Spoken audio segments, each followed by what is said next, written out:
Welcome to the 27th episode of the second season of The Pulpiteer. I'm your host, Eric Hepburn, and I'm glad to have you join us for today's episode. Today's episode is called Simone Weil's Obligations and Rights, and we'll be focusing on her evolution of the relationship between those terms. This week we begin with our Great World House segment and then move into our Word of Wisdom delivered by Beth Gehrman. We now pause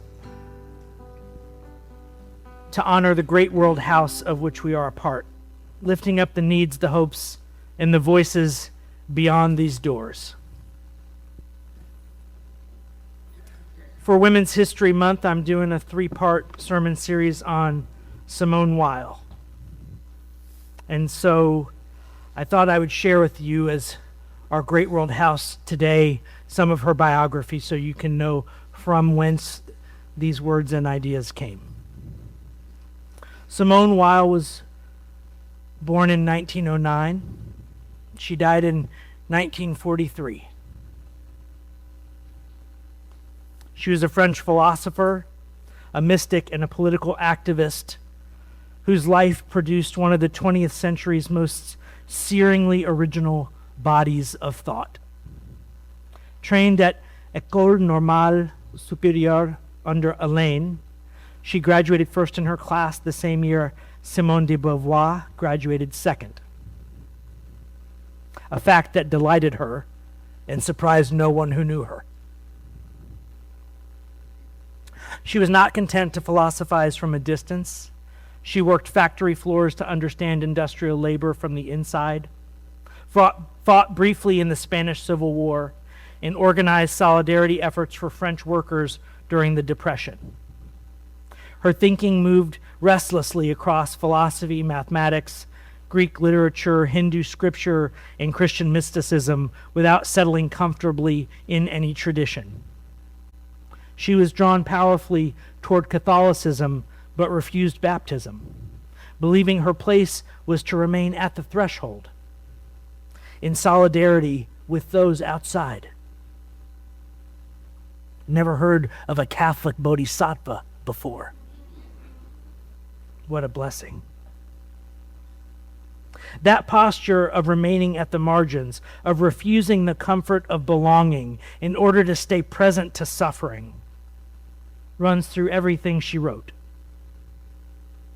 Her most enduring works, The Need for Roots, Waiting for God, and the posthumously assembled Gravity and Grace, grapple with affliction, attention, obligation, and the nature of justice with an unsparing rigor that has made her essential reading for theologians, political theorists, and philosophers alike.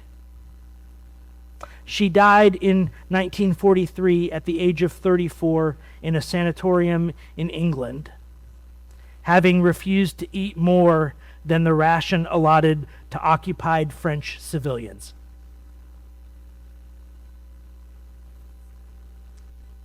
Even her death was an act of witness.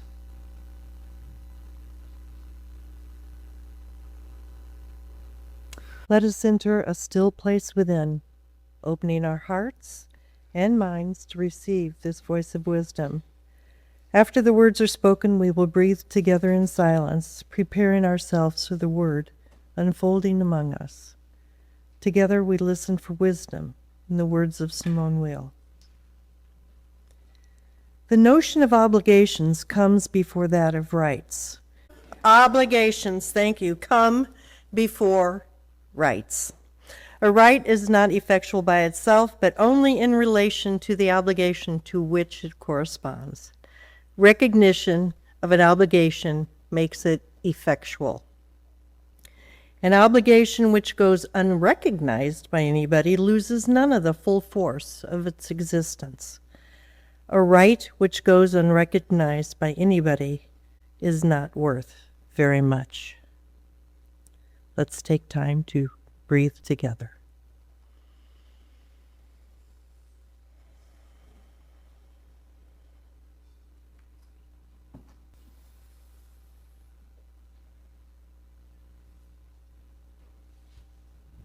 obligations come before rights. A right is not effectual by itself, but only in relation to the obligation to which it corresponds. Recognition of an obligation makes it effectual. An obligation which goes unrecognized by anybody loses none of the full force of its existence. A right which goes unrecognized by anybody is not worth very much. Now remember that Simone was a French philosopher. Her job was not to create easily digestible pulpit-worthy things, but to be precise in her use of language in a way that hopefully produces deeper clarity. So let's try and unpack this philosophical stance into something that resonates with us and how we want to build community with one another. So we're familiar with how Dr. King defined beloved community.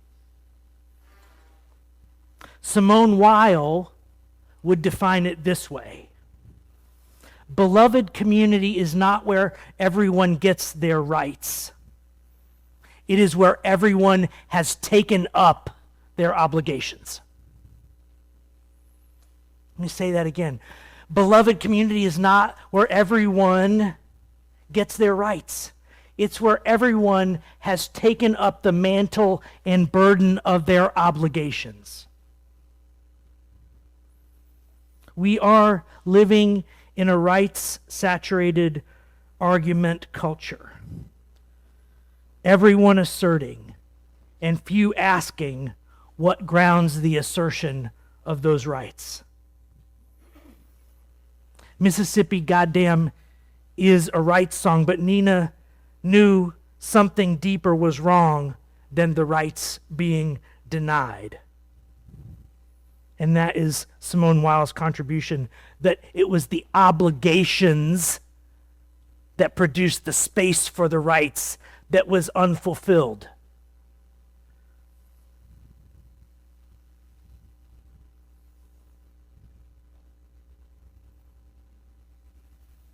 I have a right not to go hungry as a child. Okay, cool. But all you're saying is, I don't think we should live in a world where children go hungry. Somebody in the community has to say, I will go till the land.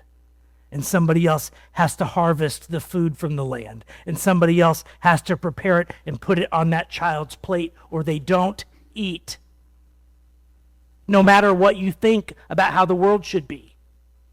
If no one accepts the mantle of obligation, the right is empty rhetoric about how you wish things were. Is this resonating for folks? All right, nod at me a little bit. I won't make you amen me.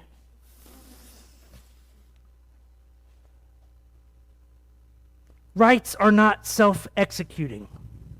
They live or die in the moral imagination of a community, in the day-to-day actions of that community, its people, its institutions, its culture.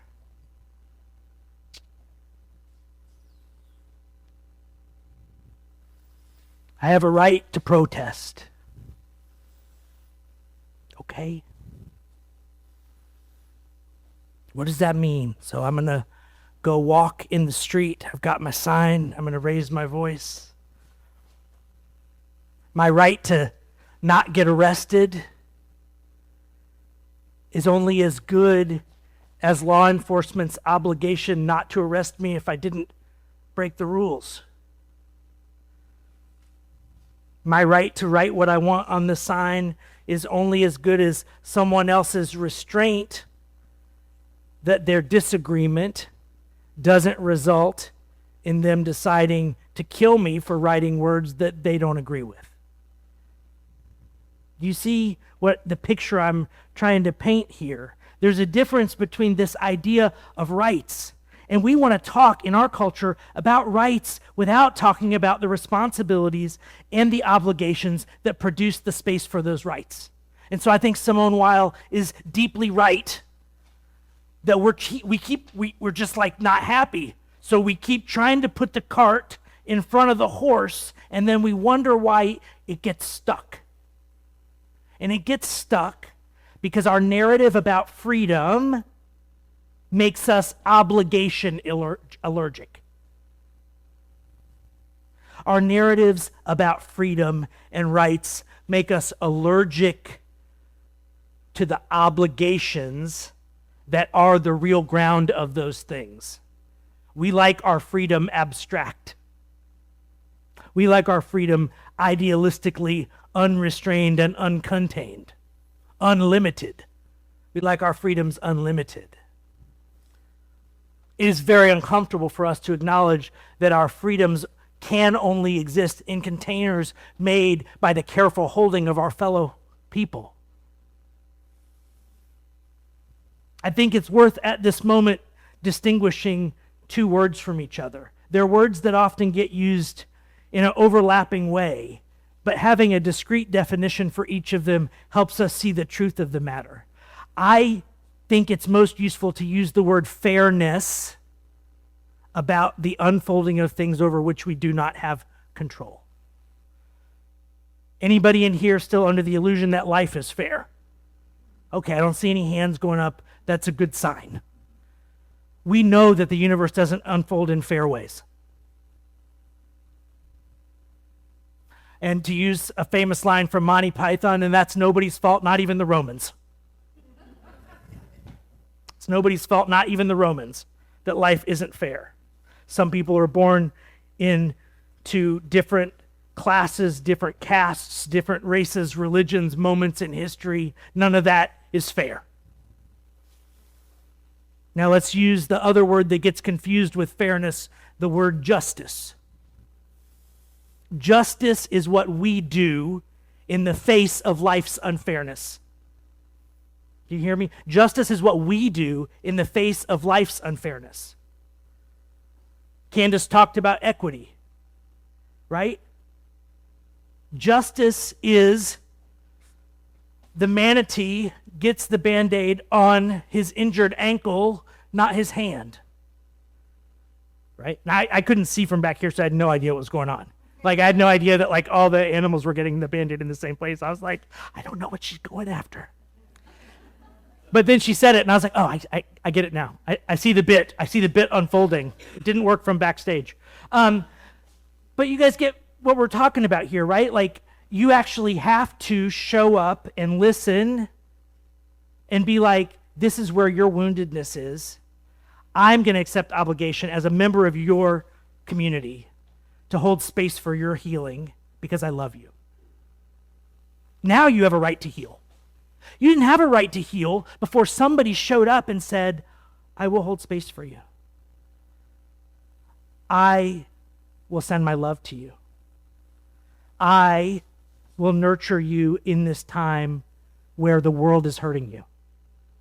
We produce that space for each other. The space is the freedom we want. The space is justice lived, justice enacted. The space is the world of rights that we yearn after. But it can't be an ethereal thing. It's not floating out there waiting for us to conceptualize it. It's growing up from the ground of all the little decisions we make every day. It's a garden. It's a garden that grows up from what we cultivate.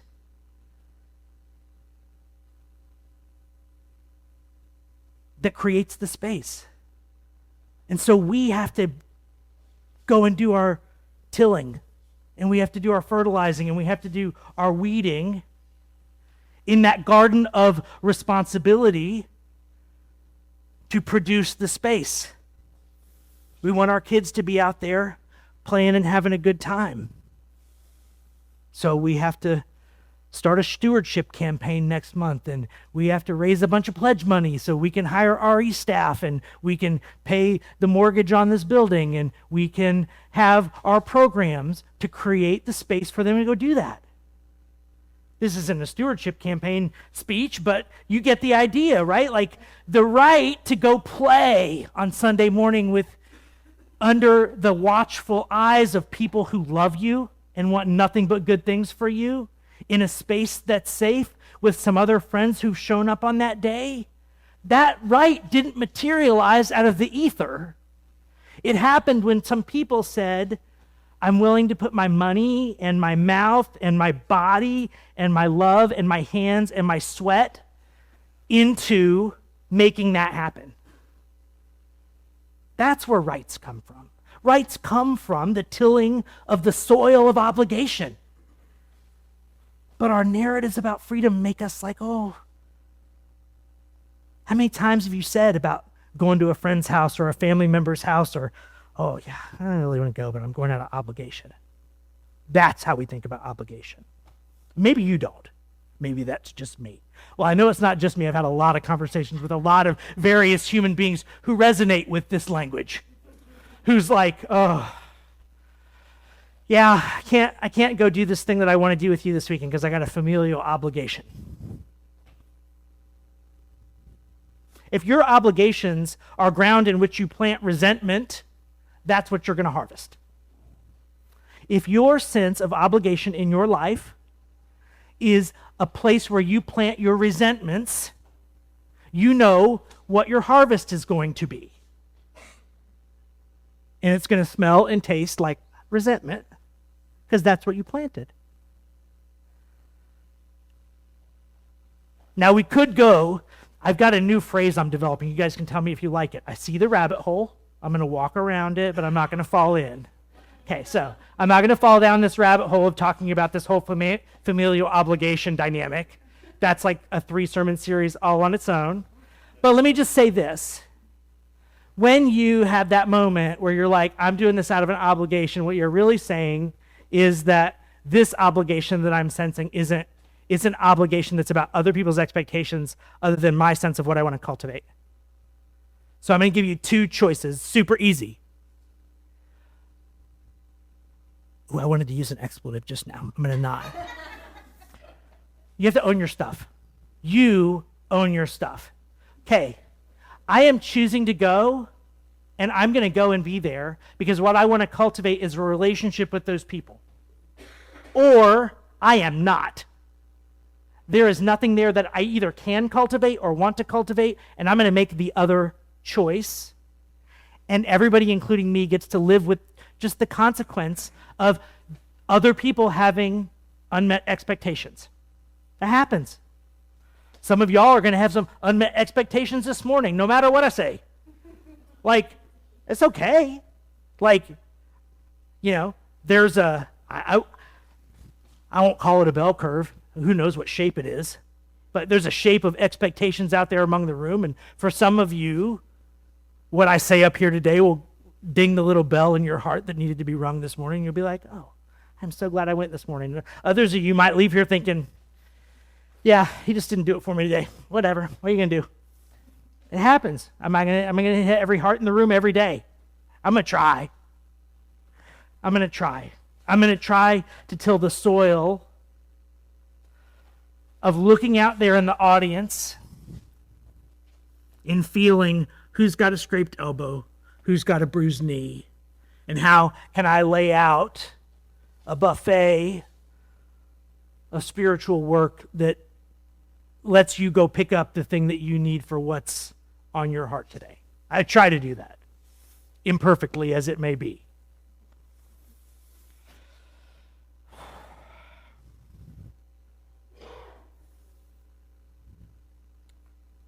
I'm going to skip that, Simone. You're just way down the rabbit hole on that one.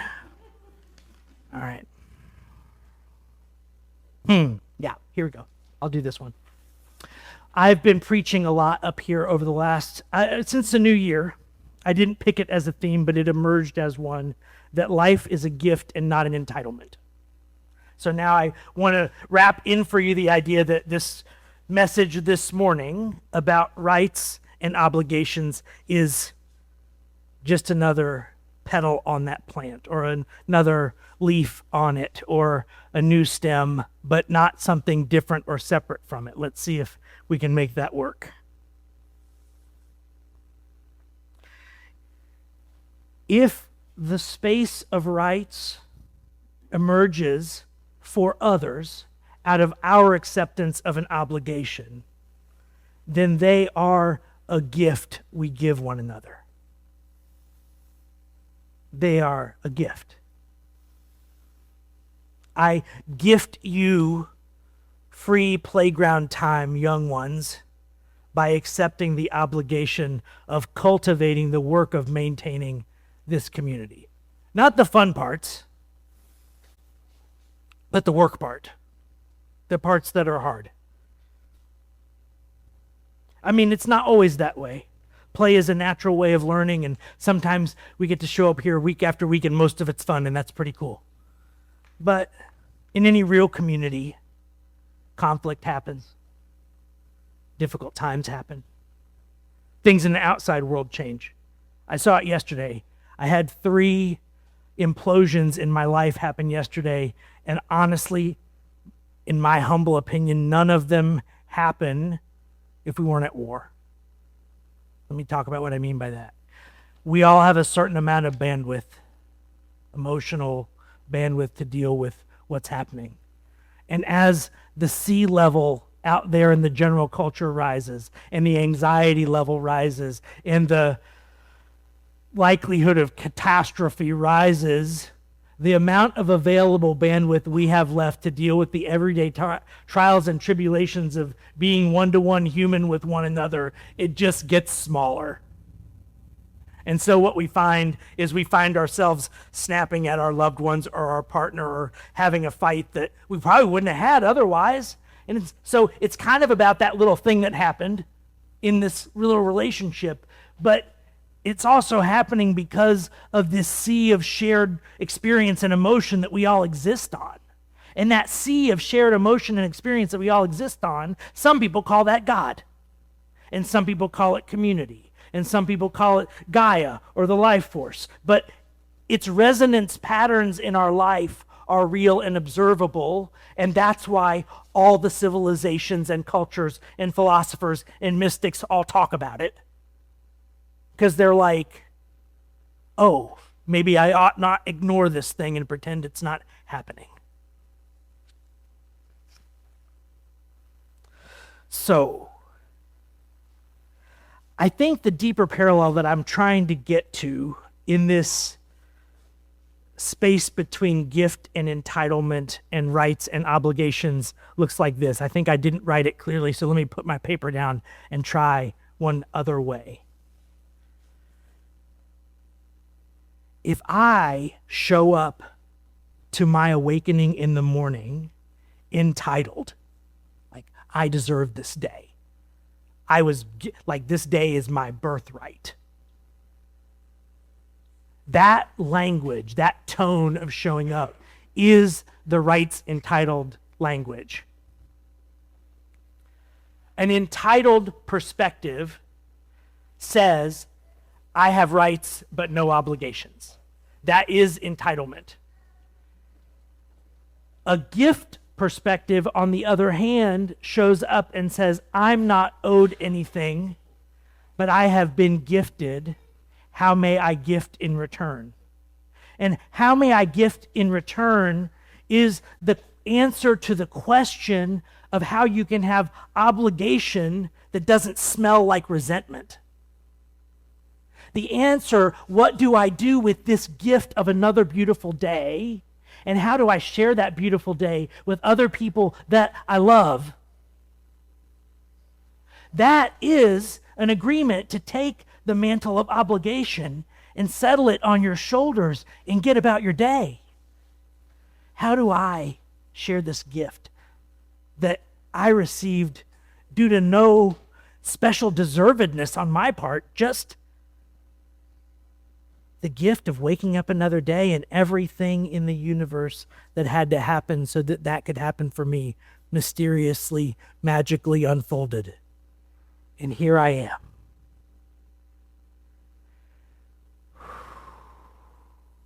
I don't wake up like that most days. I wish I did. I'm working on it. I am trying to cultivate that. I know how much more generous I would be if that was my first thought upon waking every morning. I usually still start most days with a little bit of the alarm went off too early resentment.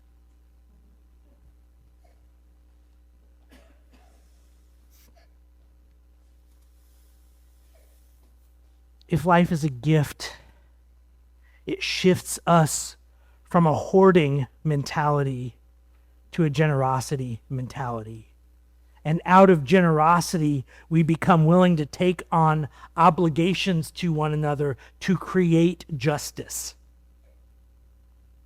Instead of worrying that we have to keep enough of it to ourselves so that our sense of entitlement gets to continue.